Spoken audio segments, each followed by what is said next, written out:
Vamos abrir nossas Bíblias no Evangelho de Marcos, capítulo 2, versículos 3 e 4.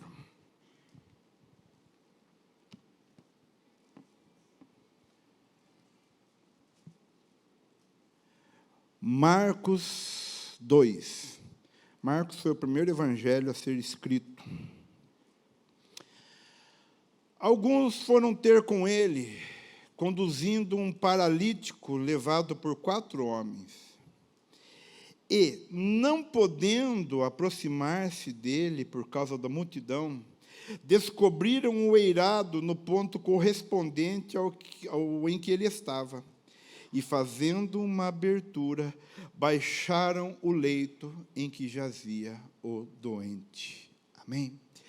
Senhor, nós te louvamos por essa manhã, começando a semana na Tua presença, com a Tua palavra. Peço que o Teu Espírito Santo nos dirija, nos guie, Senhor, em direção à Tua vontade, em direção ao alimento, à edificação do Teu povo, do Teu corpo.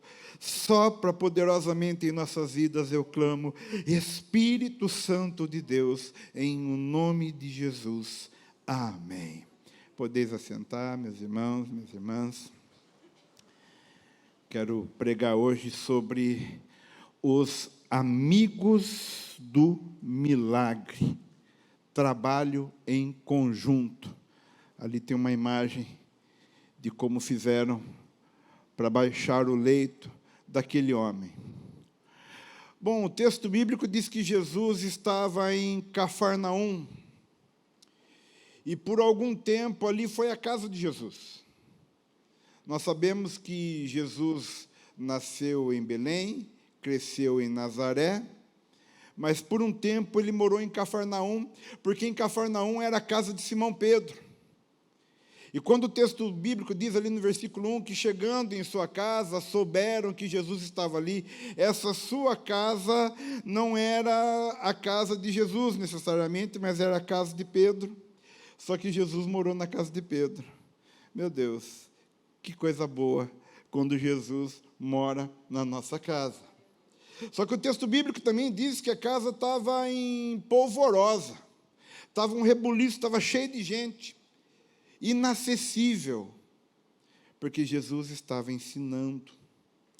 Cafarnaum significa vila do conforto. E eu penso que nesse momento muitas pessoas estavam sendo confortadas. Bom, onde Jesus está, sempre há conforto. Onde Jesus está, sempre há consolo. Por isso que nós estamos aqui nessa manhã, para que a palavra do Senhor nos conforte e para que a palavra do Senhor também nos confronte. Ela tanto nos acolha, como também nos empurre, nos impulsione, nos ponha a caminhar, nos ponha em direção a um destino, a um propósito. O texto bíblico diz que muita gente ali em volta de Jesus, a casa não devia ser grande, então imagino que todos os cômodos cheios de gente, gente na janela, gente na porta, gente em volta. E eu fiquei pensando, né? Onde tem formiga, onde tem doce, sempre tem formiga. As pessoas dizem assim, por que essa igreja atrai, essa multidão que atrai? Pense, domingo, 8 horas da manhã, já tem uma multidão aqui. 10h30, daqui a pouco, outra multidão. À noite, mais uma multidão. Ontem, uma pequena multidão aqui na reunião de casais, reunião de jovens que estavam em outro local. Sempre uma multidão. Por quê? Porque onde tem a presença, onde tem o milagre, onde tem a bênção, sempre vai ter multidão. A bênção atrai pessoas. Se tem gente, é porque algo está acontecendo. Se tem gente, é porque algo está em movimento. Bom, a Bíblia diz que Jesus estava pregando na sala daquela casa, e de repente, eu acho que Jesus sente uns cisquinhos. As casas ali, em Israel, na Palestina, eram tipo casa de estuque. É isso que fala? Quem é mais antigo aqui? É casa de estuque que fala? Que é tipo um barro batido, é isso, irmão Toninho? Estuque, né? E haviam vigas de madeira que passavam de uma parede para outra. E depois um sapé um sapé bem denso, bem reforçado para resistir às chuvas. Bom, Jesus, de repente, ele sente uns farelos caindo ali, de repente começa a se iluminar um pouco mais aquele lugar, e uma maca é baixada ali. Vamos voltar um pouco no tempo. Pense que Cafarnaum estava em polvorosa, porque sabiam que Jesus estava ali. Talvez um homem que morasse até perto daquele lugar, mas era paraplégico. Talvez até tetraplégico. Não era apenas paralisado da cintura para baixo, mas do pescoço para baixo. A Bíblia não fala o nome dele, a Bíblia não fala em qual condição, o que deixou ele naquele estado, mas diz que era um homem que era impossível dele, pelas próprias pernas, chegar até onde Jesus estava. Mas ele ouviu dizer de Jesus, ele ouviu dizer que milagres estavam acontecendo, ele ouviu dizer, como dizia uma canção antiga, a pregação do jovem Galileu. A minha memória é dura, né? A gente que é velho, né? A gente que é mais idoso, né? Eu lembro de uma música que eu cantava no catecismo ainda, antes de me converter ao Evangelho, que a gente cantava assim, eu gosto dessa música até hoje. E o seu nome era Jesus de Nazaré, e sua fama se espalhou e todos vinham ver o fenômeno do jovem que tinha tanto amor. O paraplégico ouviu. Você lembra disso também, Marcinha? Não é da mesma época? Tá bom. Ele ouviu falar desse jovem pregador que tinha tanto amor. Você acha que ele não queria ir lá? Ele ouviu falar que aquele homem curava coxo, curava leproso, surdo, mudo, transformava água em vinho, até morto ele ressuscitava. Mas ele pensava, eu não tenho como ir, eu estou aqui impossibilitado. Vamos falar desse paralítico, o objeto do milagre. Vamos falar dos amigos do milagre, mas primeiro vamos falar do objeto. Ele é um objeto do milagre aqui. Deitado eternamente. Porque ele não ia mais levantar dali, humanamente não tinha o que ser feito. Deitado eternamente, mas não era berço esplêndido. A palavra grega ali para maca, eu fui pesquisar o que era, é o leito em que os pobres dormem. Imagine um homem aleijado, que não podia trabalhar, naquela época não havia seguro social, não havia aposentadoria por invalidez, era um homem pobre também. E alvo da misericórdia alheia. Eu não sei vocês, mas eu aprendi em determinado momento da minha adolescência que eu odiava que tivessem dó de mim. Um dia eu descobri, não quero que tenham dó de mim, porque é uma coisa tão ruim, mas aquele homem, ele era alvo da misericórdia e do dó alheio. Inclusive, tem uma diferença também entre misericórdia e dó. A palavra dó vem do latim dolus. Eu gosto de trollar o pessoal do Libras aqui. Que significa dor. Quem tem dó, sente a dor do outro, mas não faz nada. Muitas vezes nós somos tomados de dó, de pena. Ai, que judiação, que pena, que triste. Já a misericórdia é sentir no coração a miséria do outro. Aí vai além do dó, porque a misericórdia nos leva a termos uma atitude. E daqui a pouco é sobre essa atitude que eu quero falar com vocês. Mas, por enquanto, está ali o paralítico, deitado eternamente, numa cama de pobre. Talvez houvessem aqueles bichinhos, muquirana, como que fala aqueles bichinhos que se escondem na palha? Percevejo, obrigado, Mateus. Percevejo que picavam o seu corpo, e o problema de ser paraplégico é que seu corpo fica amortecido, mas ainda sente dor, ainda sente o incômodo. Aquele homem, então, ele era alvo da misericórdia alheia, ele precisava que alguém tivesse misericórdia dele, mas muitos tinham dó, misericórdia não. Assim como este homem da Bíblia, existem centenas, milhares, milhões de pessoas paralisadas em suas mentes e em suas emoções. Ainda pior, porque são pessoas que andam, são pessoas que caminham, que trabalham, que vão e vêm, mas estão paralisadas no seu espírito. Uma vida infrutífera, uma vida amargurada, uma vida engessada nas suas próprias dores, sem vontade própria. Por isso que é importante que algumas pessoas decidam por elas. O que aconteceu? Aquele homem, alguém decidiu por ele. Ele não tinha condição de decidir, pastor Luiz. Ele era um homem entravado numa cama. Mas 4 homens fortes, a Bíblia não diz se eram parentes, se eram amigos, não falam se eram discípulos de Jesus, não falam quem eram também.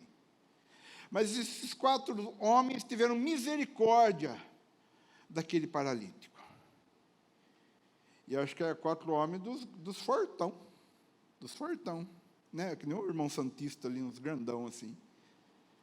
Agarrou cada um na beira da maca, da cama em que ele estava, cada um numa ponta. E eu acho que o rapaz assustou, porque ele falou: onde vocês estão me levando?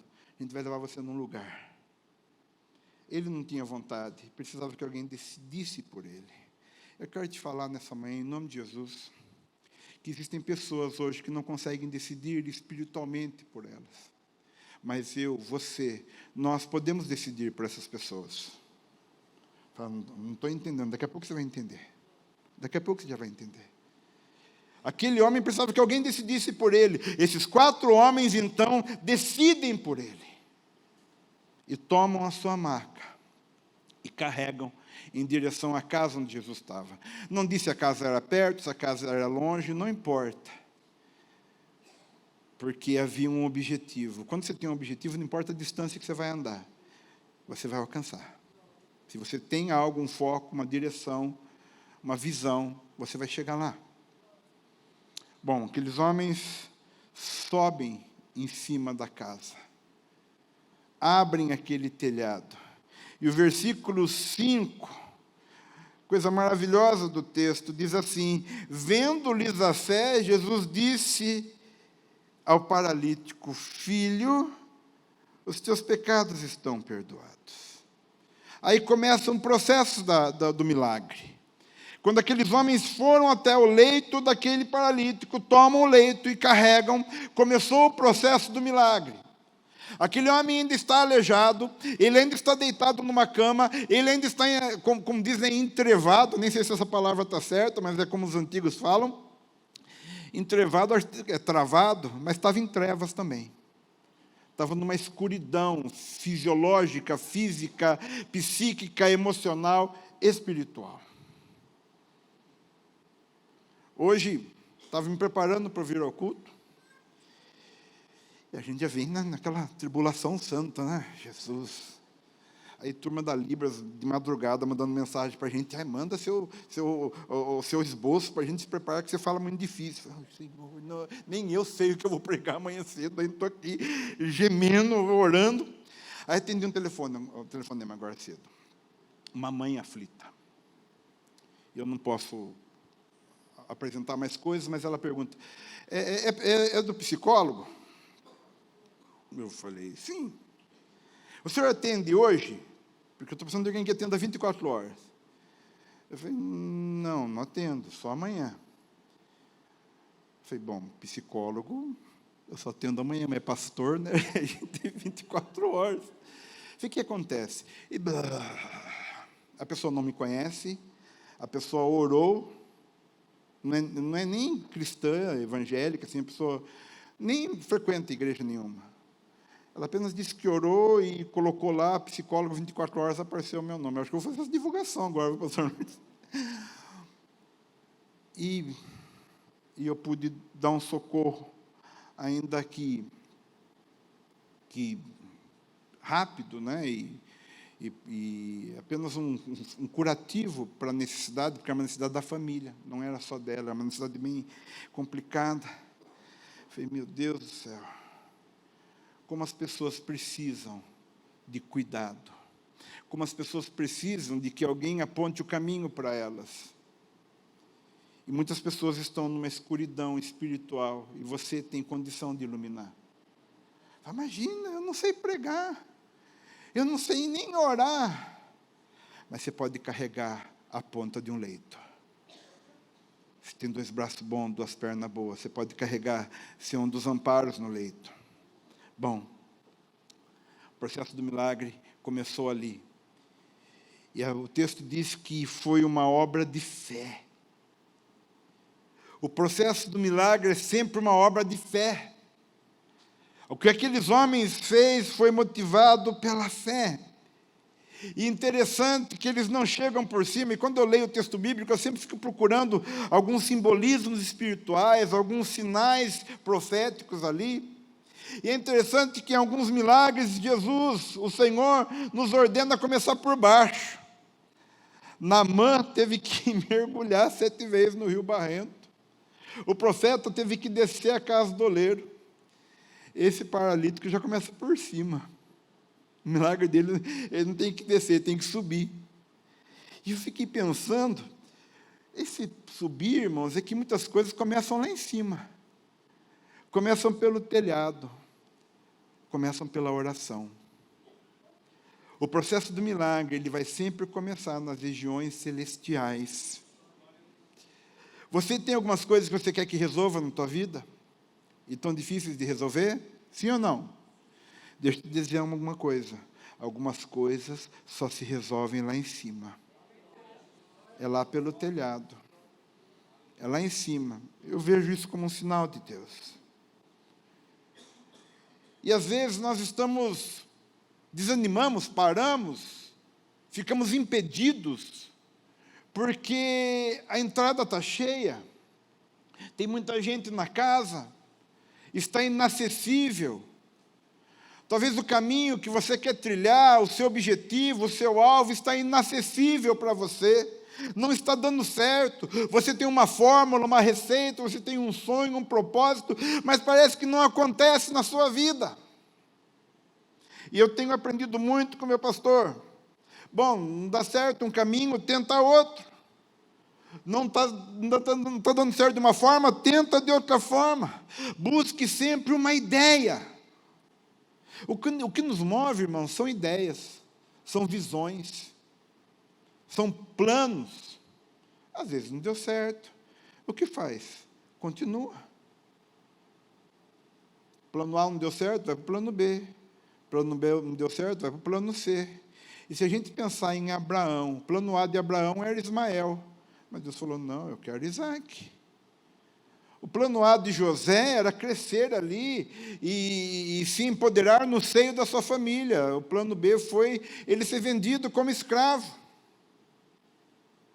O plano A de Daniel e seus amigos, Misael, Ananias, Azarias, era ficar em Israel ser fortalecida, não ser derrubada por Nabucodonosor, mas o plano B foi os 3 irem para a fornalha ardente e Daniel ir para a cova dos leões. E deixa eu falar para você, às vezes o plano B, muitas vezes o plano B é muito mais glorioso do que o plano A. Então não se envergonhe de tentar um outro caminho, de recomeçar, de tentar uma outra forma. Acontece que aqueles homens, então, pela porta não dá, pela janela não dá, pela porta dos fundos não dá, por onde vai? Alguém teve uma ideia brilhante, talvez não tão brilhante, mas será que nós teríamos essa ideia estando lá? Então vamos por cima. E é trabalhoso. O processo de milagre trabalhoso. E alguns milagres dão mais trabalho. Algumas pessoas vão dar mais trabalho para que o milagre aconteça. Eu acho que na minha vida eu não dei tanto trabalho, não. Eu cedinho eu vim para Jesus.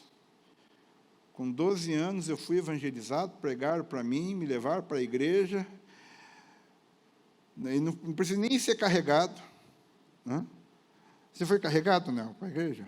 Foi carregado. Ainda bem que você era magrinho, né? Glória a Deus. Que alguns irmãos que se for carregar, o milagre é maior, hein, Sandra? Né? Aí só 4 homens não dá, tem que pegar uns 10. Porque os homens é forte. Algumas pessoas vão dar mais trabalho. Esse paralítico deu mais trabalho. Outros, o Bartimeu estava na beira do caminho ali, estava facinho. A outra, a mulher do fluxo de sangue, Jesus não precisou nem fazer nada, ela tocou na hora do vestido de Jesus, foi facinho fazer milagre. Mas esse homem deu mais trabalho. Interessante que quando ele chega, Jesus fala: filho, os teus pecados estão perdoados. Mas o texto bíblico não fala que aquele homem era um pecador. Fala que ele era um paralítico. E talvez ele pensasse assim, zambão: Jesus, eu não quero perdão, eu quero ser curado. Mas sabe por que primeiro Jesus dá o perdão para ele? Porque primeiro, o mais importante, a salvação. Às vezes as pessoas estão tão preocupadas em receber um milagre, em receber uma bênção, em receber um toque dos céus, mas ainda não foram salvas. Ainda estão rodeando a casa, nem entraram pelo miolo do telhado ainda. A primeira coisa que Jesus quer fazer na vida de uma pessoa não é curar, não é abençoar. A primeira coisa que Jesus quer fazer é salvar. Por isso que Jesus fala: seus pecados estão perdoados. E depois então vem o milagre. Alguns homens religiosos, sempre os religiosos para perturbar. Mas quem é esse? Quem esse homem está pensando? Só Deus pode perdoar pecados. Aí Jesus fala: vocês acham que perdoar pecados é fácil? É mais fácil dizer seus pecados estão perdoados ou toma o teu leito e anda? Acontece que Jesus sabia que o perdão é mais caro do que o milagre. Porque Jesus ia pagar com a própria vida o perdão para aquele homem. Por isso que primeiro Jesus perdoa e depois ele cura. Mas ele diz assim: para que vocês saibam que eu tenho autoridade para perdoar, eu também estou curando esse homem. E aí nós vemos dois tempos do milagre: subir e descer. Aí tem que descer também. A gente sobe pela oração, mas desce pela obediência. Aquele homem agora está rendido, entregue na presença de Jesus. Aquele homem está totalmente deitado, como diante do altar de Jesus, para que Jesus opere o milagre. E no versículo 11, Jesus diz assim para ele: levanta, toma o teu leito e vai para a tua casa.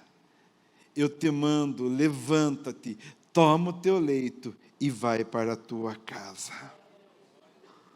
Aquele homem de objeto do milagre está ali, ele não tem vontade, ele não tem ação, ele depende que as pessoas o levem até Jesus.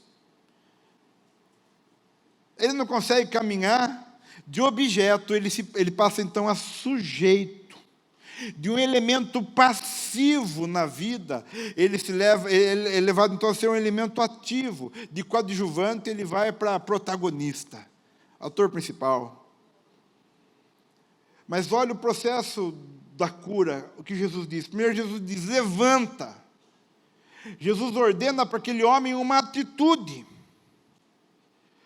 Porque o milagre, ele vem acompanhado também de uma atitude nossa. Jesus diz: levanta, porque Jesus podia falar: está curado. E ele fica ali, nem saber que está curado, e continuar deitado para sempre. Aliás, acontece com algumas pessoas isso. São salvas, o Senhor faz a obra, mas elas não têm atitude. Elas não se posicionam, elas não se levantam. Talvez não fosse fácil para aquele homem se levantar na frente de todo mundo ali. Aí entrou a fé dele. Seus músculos enfraquecidos por tanto tempo ali, reaprender a andar. Mas o milagre Jesus faz completo. Não, Jesus podia simplesmente fazer um sinal com a mão e botar o homem de pé. Não, Jesus fala: levanta. Uma atitude materializa o milagre nas nossas vidas. Uma atitude nossa transforma o milagre numa realidade.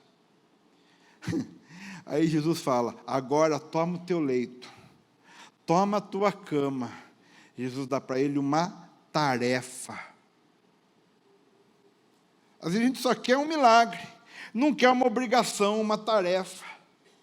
Jesus dá uma tarefa para ele. Pega a tua cama agora e carrega ela, porque você veio carregado. Mas agora você vai embora para sua casa carregando a sua cama. E Jesus dá um destino para ele. Vai para a tua casa. Às vezes nós só precisamos de um destino. Mas ir para casa é um destino, não é, ué? Porque talvez aquele homem quisesse parar na casa dos outros para contar, parar na praça. Nós precisamos de uma direção para a nossa vida. Se você ouvir Jesus, Ele pede para você uma atitude. Se você ouvir Jesus, Ele pede para você, cumpra uma tarefa, faça algo. E depois Ele fala, você tem um destino, você tem um lugar para ir. Acontece, meus irmãos, que os milagres não acontecem sozinhos. Tem um objeto, que é o paralítico, tem um processo, mas precisa de agentes do milagre, canais por onde o milagre vai acontecer. O milagre não acontece sem esses agentes. E eu fiquei pensando, enquanto eu pregava, quem foram os agentes do milagre na minha vida? Porque eu não cheguei carregado que nem o Nel, mas eu cheguei. Quem foi que me trouxe? E eu tentei lembrar de 4 nomes, seguindo uma sequência, e eu lembrei de 3 nomes. O primeiro nome foi da minha avó, pastor Lourdes. Minha avó me trazia na igreja. Algumas vezes, aqui nessa igreja, quando eu era pequeno, e lá na Cristiano Cleopá, com a Bom Jesus. Eu me lembro de o culto caindo fogo lá dentro, o pastor Adolfo expulsando os demônios, aquela gritaria, a gente vomitando o cabelo, e eu sentado na muretinha da igreja, ouvindo toda aquela gritaria. Eu tinha, acho que, 5 anos de idade. E foi em 78. 78 eu tinha 5 anos, e é a época que a igreja funcionou ali mesmo. Depois eu me lembro, algumas imagens remotas, de algumas vezes eu vir aqui. E aí eu ia para casa, eu me converti cedo. Eu falo que eu me converti com 12 anos, acho que com 5 anos eu já era crente. Porque eu chegava na minha casa, eu queria ouvir Jimmy Swaggart. E em casa ninguém era crente. Minha mãe ficava doida comigo, que esse menino só quer andar com Bíblia na mão, de para cima, não sabia nem ler, já queria ficar com a Bíblia na mão. Eu lembro de um apelo, de um jejum, que o pastor Adolfo fez aqui. Eu entrei no jejum também. Aí minha mãe falou, mas você está maluco, você não tem nem tamanho, menino. Eu estava lembrando disso esses dias. Não, eu vou jejuar. E aí, acho que era de sábado de manhã, eu assisti o Jimmy Swaggart com a Bíblia de capa mole, que o pastor Toninho tanto fala também. Minha avó foi o primeiro agente do milagre na minha vida. Depois eu fui estudar na Mirandolina. O Toninho, o Toninho Favarino está aí agora de manhã, não, né? 10h30. O Marcelinho, filho do Toninho, me evangelizou. Não, porque tem uma igreja assim, assado, só que eu morava longe da igreja que ele ia. Eu falei, eu quero ir, mas não dava certo, mas acendeu aquela chama, eu quero conhecer. Daí ele falou, não, porque Jesus, ele falava de Jesus, um dia eu vou. Não demorou muito tempo, eu mudei. E mudei na frente da casa daquela santa ali, irmã Geralda. Pensa assim, que pequenininha, magrinha, assim, ela arrastou meu leito para a igreja. E eu deitado no leito, né? E aí minha avó, Marcelinho e Dona Geralda, carregaram meu leito para a igreja. Eu não vim sozinho. Eu vim porque algumas pessoas lançaram essa semente dentro de mim. Por isso que eu digo que às vezes nós não temos condição de decidir, e alguém precisa decidir por nós. Existem pessoas que precisam que alguém decida espiritualmente para elas.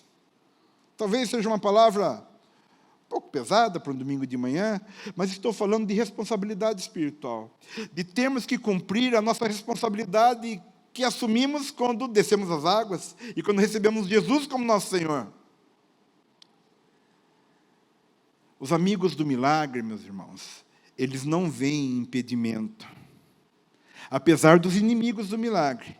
Se você ler o texto ali de Marcos 2, tinham homens ali criticando o milagre de Jesus. Mas os amigos do milagre não veem impedimento. não vê porta fechada, janela fechada, a gente dá um jeito, a gente vai pelo telhado, se não tiver telhado, a gente cava um túnel, faz que nem assaltando de banco, entra por baixo, não importa, a gente vai dar um jeito. Os amigos do milagre trabalham juntos com Jesus. É uma tarefa que nós cumprimos, juntos com Jesus. E essas pessoas santas na minha vida, minha avó, Marcelinho Favarim, irmã Geralda, trabalharam juntos, sem saber, como se fosse uma junta médica, para operar um doente. Porque se não fossem essas pessoas na minha vida, não sei o que seria da minha vida. Aliás, às vezes até acho que sei, mas não seria coisa boa, não. Quando nós trabalhamos juntos com Jesus, nós nos tornamos uma junta médica. E eu fiquei pensando, por que 4 homens, hein, Nel? Fiquei pensando que a Bíblia fala sobre 4 evangelistas. Um chama Lucas, outro chama Marcos, outro chama João, outro chama Mateus.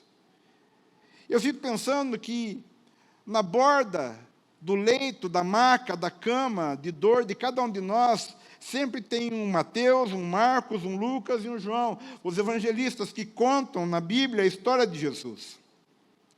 E cada um conta de uma maneira, porque Lucas vai falar de Jesus como Salvador. E a primeira coisa que chega na vida daquele homem é a salvação. Mas precisa de alguém que fale sobre milagre. E aí Marcos apresenta Jesus como o médico dos médicos, que traz a cura para as nossas vidas. E é o que acontece com aquele homem. Ele recebe a cura. Mas precisa então de alguém que fale para a gente que esse Jesus, ele batiza com fogo e nos enche com o poder do céu. Um poder que transforma, um poder que renova a mente, um poder que cura as nossas enfermidades íntimas da nossa alma, da nossa mente. E é esse poder que levanta esse homem e coloca ele em pé, a ponto de pegar a própria maca. E existe um último que precisa apresentar Jesus como rei, esse é Mateus. E esse homem, então, vive debaixo do senhorio de Cristo. Jesus é o rei, Jesus é o Senhor. Todos nós aqui, meus irmãos, nós chegamos aqui porque tivemos tutores, mentores, evangelistas, facilitadores, pessoas que facilitaram o seu caminho. A pessoa que facilitou o seu caminho para Jesus está aqui nessa manhã? Quem é a pessoa que te... Levanta a mão. Olha só, hein, Adilene? Quem mais você levantou a mão? Quem te trouxe? Adilene também? Que isso, hein? Em vez de você estar junto com 4, você já traz 4 de uma vez. Meu Deus! Isso é galardão, hein? É verdade. O nosso tesouro no céu é medido pelas obras que nós realizamos. Salvação, meus irmãos, a gente não faz nada para ser salvo, a gente apenas crê e recebe a salvação. Agora, tesouro no céu é a obra que você realiza para Jesus aqui na terra. Nós precisamos de facilitadores, pessoas que nos ajudem a chegar a Jesus. Quem carregou a sua maca, você lembra? É bom servir Jesus? Gente, que ruim servir Jesus, para mim é bom. É bom servir Jesus? É bom ou não é? Mudou a sua vida? Quem carregou a sua maca? Você se lembra? Vocês têm gratidão por essa pessoa? Agora eu te pergunto nessa manhã. Você conhece alguém que precisa ser carregado? Levanta sua mão. Eu conheço, pastor. Eu conheço alguém que nessa manhã precisa ser carregado. Levanta a mão. Olha quantas pessoas. Vocês podem ser carregadores de maca? Sim, facilitadores, pessoas que estão dispostas a subir no telhado de uma casa, carregando um peso. O paraplégico, irmãos, é como se fosse um peso morto. Não é morto, mas é como se fosse um peso morto. É muito pesado carregar uma pessoa assim.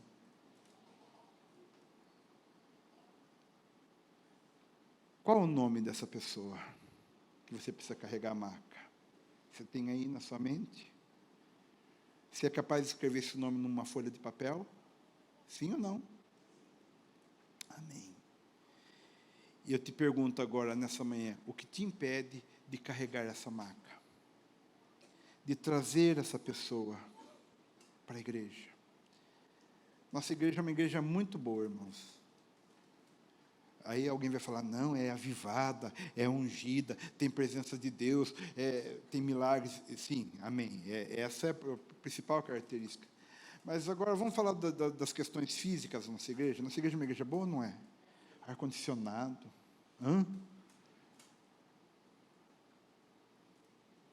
Esses dias eu fui no congresso, num lugar com a minha esposa, e ela falou, não, agora vai ser assim. Eu falei, não vai.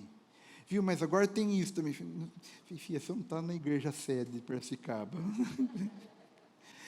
E a gente vai pregar, e nem todas as igrejas têm essa condição, que nós temos que ter um telão de LED desse, maravilhoso, uma banda abençoada, essa transmissão, estacionamento enorme, espaço com ar-condicionado para as crianças. Ô, glória! Só que tudo isso, irmão, só existe por uma finalidade: salvar vidas. É só para isso, não é para outra coisa. Não é para se aparecer, não é por belezura, não é para engrandecer, não é. É para engrandecer o nome do Senhor, para glorificar, mas eu acho que o Senhor não se sente tão glorificado por essas coisas. Ele se sente glorificado pelas vidas que se rendem a Ele. É isso que glorifica o Senhor. A pregação do Evangelho, o testemunho do Evangelho, a disposição de carregar pessoas para cima do telhado. E nessa manhã, eu estou pregando uma mensagem direcionada mesmo para isso. Quero convidar você a ser um amigo do milagre, a trabalhar em conjunto com Jesus. Então, para isso, vou passar 4 passos e já vou estar encerrando. Primeira coisa, identifique o paralítico. Paralítico da alma, paralítico espiritual. Identifique a pessoa que precisa, que está numa maca de pecado, numa maca de medo, de depressão, de ansiedade, de solidão. Identifique essa pessoa na sua mente. Segundo passo, se aproxime dessa maca. Se aproxime dessa pessoa. Faça contato com ela. Convide. Você pode simplesmente convidar para um culto. Quero te convidar no culto do milagre, na quarta noite, nossa pastora tem uma palavra poderosa, o milagre pode acontecer na tua vida, você pode ser curado. Vou te levar no culto, olha, domingo tem 3 horários, 8 da manhã, 10h30 da manhã, às 18h30. Você pode assistir com ela na casa dela, ligando lá no Facebook, no YouTube. Ou você pode simplesmente dizer, olha, Jesus tem feito tanta coisa na minha vida. Minha vida tem sido transformada, eu fui salvo, eu tenho sido curado, Deus tem me abençoado, aberto portas. Fala do que Deus tem feito na tua vida. Então, primeiro, identifique o paralítico. 2, se aproxime da maca. E daí você fala assim, eu posso até me aproximar, mas ainda não tenho coragem de pregar abertamente. Então, terceira coisa, leve o doente às alturas. Interceda por ele, ore para que o Senhor salve, para que quebre cadeias, faça um processo com ela, orando. Fala, Senhor, eu vou orar, prepara, porque amanhã eu vou visitar essa pessoa, e eu quero falar do amor do Senhor para ela. Eu estou te convidando, meu irmão, em nome de Jesus, para uma atitude prática de evangelismo nesse mês. Nós vamos encerrar o mês de novembro com a festa nas águas, e esse é o nosso objetivo. Identifique o paralítico, se aproxime da maca, levante o doente às alturas e, por último, traga ele diante de Jesus. Traga ele ao culto, traga ele às águas do batismo. Nós precisamos, como igreja, ter esse posicionamento. Eu vi durante esses dias de eleição, de esquerda, direita, de Lula e Bolsonaro, volta para esse presidente, volta para aquele, tanta gente engajada, e ok, tem nada de errado ou de ruim você se engajar politicamente, que bom que temos um povo politizado, que opina, que se posiciona, mas se muitos de nós pregarmos com a mesma paixão o Evangelho de Jesus, a paixão que nós pregamos Lula ou Bolsonaro, fala para você, Piracicaba vai ficar pequena. E deixa eu falar, não importa quem vai sentar na cadeira lá, agora é o Lula que foi eleito, vai decepcionar a gente. E se fosse Bolsonaro, também. Porque nós temos um rei, irmãos. E é esse rei que reina nas nossas vidas. E é ele que garante o milagre, a prosperidade, a bênção. Não importa que vai governar o país, você vai prosperar nesses 4 anos. Você vai crescer, você vai avançar. Sabe por quê? Você não está debaixo do governo de A ou B, de L ou B. Você está debaixo do governo de Jesus de Nazaré. Que assim como naqueles dias de Cafarnaum, ele cura enfermos, ele cura coxos, surdos, mudos, ressuscita mortos. E quer reinar. Ele não apenas quer reinar, ele precisa reinar sobre a vida de pessoas que estão hoje entrevadas numa cama, num leito. E para encerrar, tem uns folhetinhos aqui de batismo? Foram, por favor, está aí, irmã? Pode dar o punhadinho inteiro?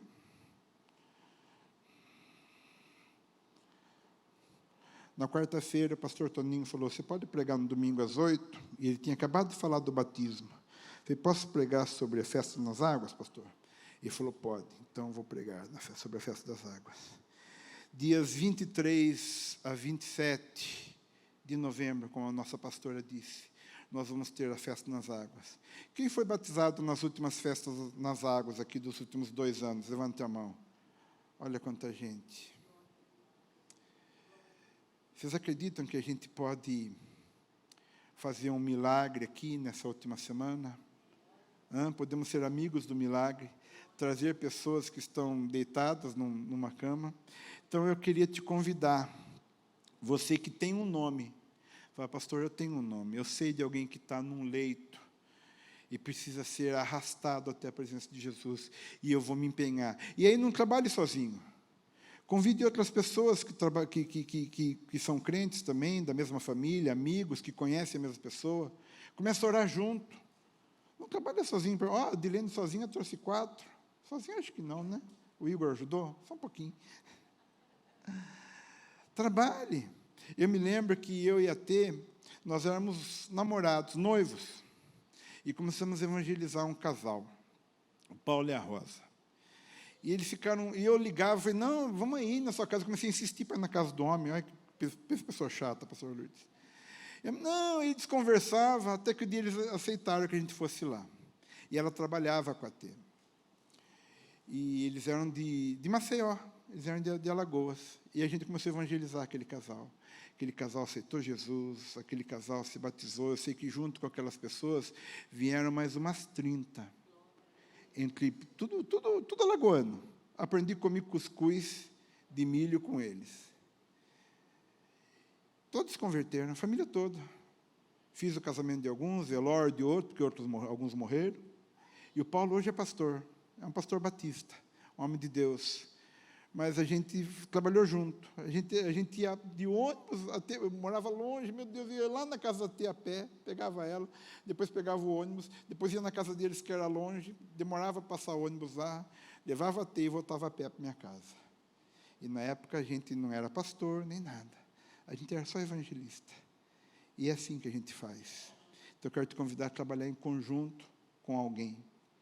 Amém? Você que tem esse nome na sua mente, e você sabe para quem você pode orar, eu queria te convidar a vir aqui retirar um desses panfletos com as nossas diaconisas aqui na frente. É ficha para candidatos a batismo. Deixam comigo já. Amém? Podem vir já, irmãos. E a gente vai orar no final. Não fique com vergonha. Você tem um nome na sua cabeça, venha buscar. Essa pessoa precisa que alguém decida por ela. E você pode decidir. O que vai garantir um tesouro no céu para nós é o trabalho que nós realizarmos para Jesus aqui nessa terra. Não é só frequência aos cultos, não é o quanto você foi abençoado, porque já é o galardão na terra, as bênçãos. Mas no céu, o galardão que nós vamos receber são as vidas que nós ganhamos para Jesus. Amém? Muito obrigado. Se você ficou envergonhado de pegar o panfleto aqui na frente, a ficha, você pode pegar com os nossos diáconos na saída do culto. Mas eu queria, em nome de Jesus, que no dia 23, ao dia 27 de novembro, nós tivéssemos um milagre aqui. E assim como Jesus em Cafarnaum, os céus se abrissem, os telhados se abrissem, para que pessoas descessem as águas de batismo e o nome delas suba para o livro da vida e possam ser salvas para sempre, assim como eu e você. Amém? Vocês ficam com essa palavra? Aplauda o nome de Jesus. Pensando na comunidade e para facilitar a vida de cada um, nossa igreja possui 3 formas para devolvermos os dízimos e as ofertas. Você pode comparecer em um dos cultos em nossa igreja ou entregar para nossos pastores de plantão. Lembrando que o templo fica aberto das 8 da manhã às 18 horas. Você pode fazer uma transferência bancária, sendo TED ou DOC, do banco de sua preferência, ou um depósito direto no caixa, lembrando dos nossos dados para depósito ou transferência. Agora, você pode usar o Pix, um jeito prático e rápido de fazer pagamentos. Para fazer, é muito fácil. É só acessar o aplicativo do seu banco e escolher Pix. Clique em transferir e coloque a chave do destinatário.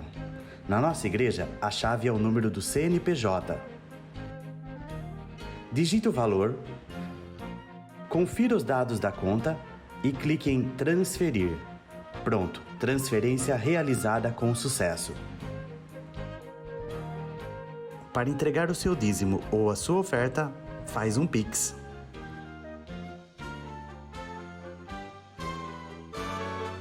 Esta é a nossa igreja. Não importa onde estivermos, estaremos sempre conectados. Lembre-se, juntos à distância.